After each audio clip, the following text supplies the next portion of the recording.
Morning all. Okay, let's have an amazing 5-minute auto parrying. So let's see what happens here.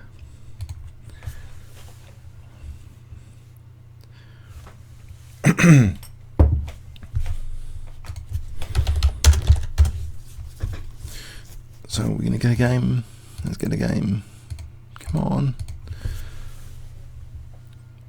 Not too many title players on at the moment. 36.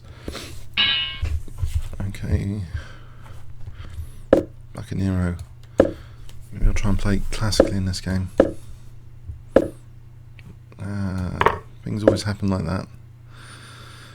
Can I get away with d6? Is that a safe move? Then maybe bishop e7 to stop any stuff. I'll give him back that pawn.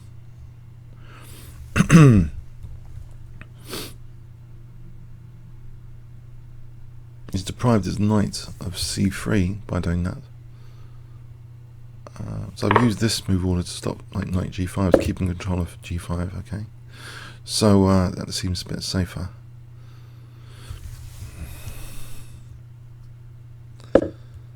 I'm not sure h3 is strictly amazing, necessary.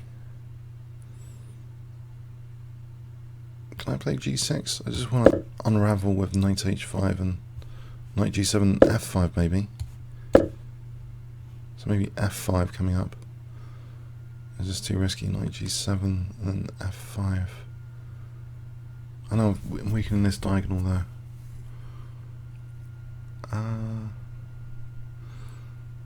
Is there anything else to do there? Bishop e6 first, queen d7, bishop h3, d5.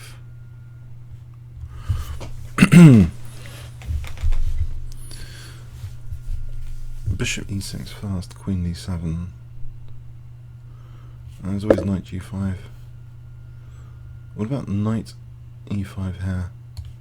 Would he want to give me a pawn on e5? It marks out f4 a little bit. Let me mark out f4. And bishops seem... my bishops seem okay. And queen to e7. Get out of pins and stuff.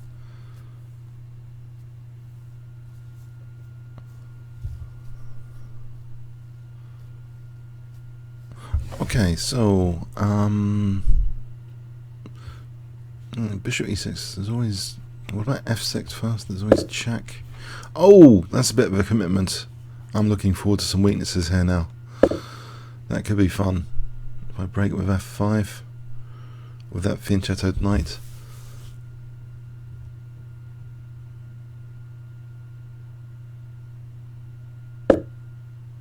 Stop this thing.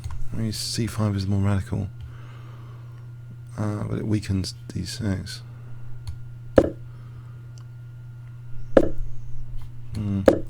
Try to restrain that b4. Actually, h5, g5. Maybe there's f5 there. That's interesting. Oh, yeah. Well, given he's going to waste time pressurizing that, I think I'll try and lock down. Maybe bishop b7 actually for f5, because that knight on f3 is kind of loose as well. Bishop b7 for f5. That looks as though there's knight e6 to d4 looks juicy as well, to open up this diagonal, put frontal pressure on e4. This looks good to use that to, it would seal up my d5 weakness, give me a strong connected passed pawn, frontal pressure on e4 with f5 later to follow. This looks kind of juicy already. Okay, so passed pawn, frontal pressure, diagonal pressure. I think I can even do this because e5 I can bishop f3.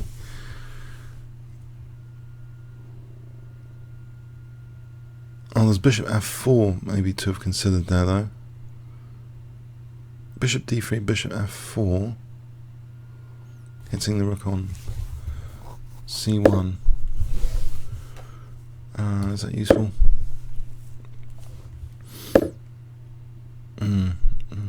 f6, I don't know. h5 here. Or f5. I want to get this G file working. Like king h8, rook g8.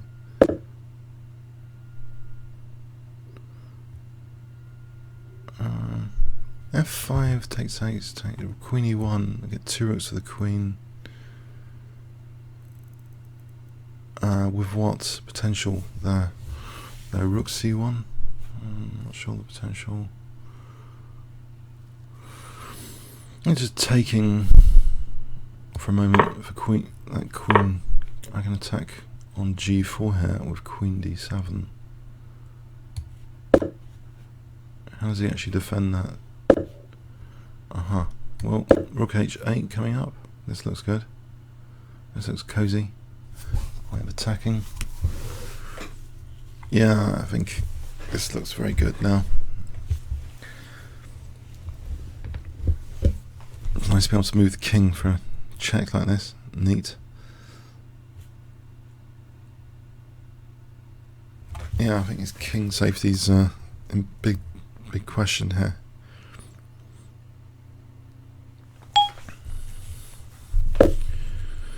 Alright, so I check, king g2, queen g4, well it seems to be on the knight minimum. He had knight h4, I don't think that helped. Check. I'll just take now. Yeah, okay. Let's have a quick look.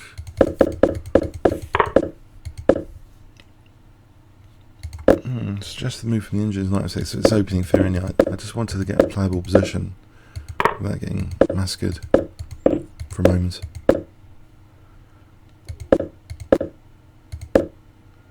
Okay. Yeah, this kind of... Yeah, I didn't think it was that bad for me, but the engine's liking like white quite a bit, actually. Now, after that, it must be cool. It's a bad move in principle. In principle, you know, weakening around the king. Yeah, so I'm trying to restrain that. Okay. So black is better now. So knight e6, yeah, I'm getting good advantage here. +2, more than +2. That's huge. So that was good as well. Queen f6 is prompted here.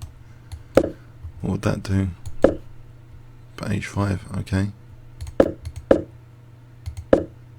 It's still very good here. Okay, I think, is h5 mentioned? It is. Yeah. It's just, if the opponent's already helped, you're just like helping a bit more the opponent to weaken even further. So, yeah, it's just falling to bits here. King safety. Check. Check. Okay, yeah, I hope you enjoyed that one. Comments or questions on YouTube.